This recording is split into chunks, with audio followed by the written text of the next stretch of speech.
Selon le député de l'émigration, Noureddine Belmeda, l'aéroport d'Alger se prépare à une reprise des vols et ouverture des frontières d'après quelques indicateurs.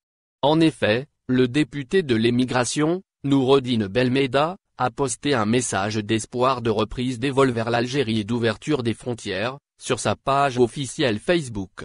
Notamment, dans son post d'hier jeudi 19 novembre, le député a mentionné des indicateurs qui laissent penser à une reprise des vols très proche depuis l'aéroport d'Alger. Selon notre source le site Voyager Douzaine ainsi, le représentant à l'APNE de la communauté nationale établie à l'étranger, a cité parmi ces indicateurs, le fait que l'Algérie vient d'établir des achats de matériel depuis les États-Unis pour le dépistage du coronavirus, et un nombre important de tests, toujours selon notre source.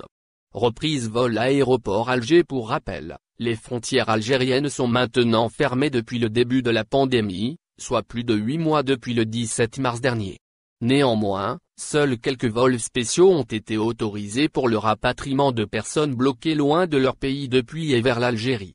Cependant, le gouvernement algérien a bien précisé que l'ouverture des frontières définitives ne se fera qu'en cas d'amélioration de la situation en Algérie et dans les pays avec lesquels elle a le plus d'échanges.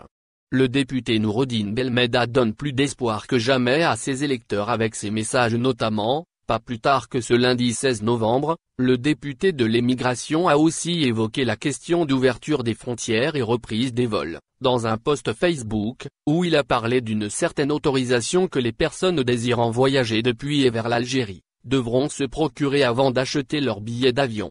En effet, cette autorisation si indispensable pour voyager d'après les dires de Noureddine Belmeda, se trouve être disponible chez certaines compagnies aériennes. Toujours est-il que les dites compagnies qui possèdent, selon le député, des autorisations leur permettant de transférer les personnes depuis et vers l'Algérie, doivent sans doute être des compagnies qui opèrent à ce jour un nombre de vols spéciaux, ce qui exclut encore une fois l'ouverture prochaine des frontières. Au final, n'oubliez pas de vous abonner à la chaîne et appuyer sur la cloche pour recevoir toutes les nouvelles.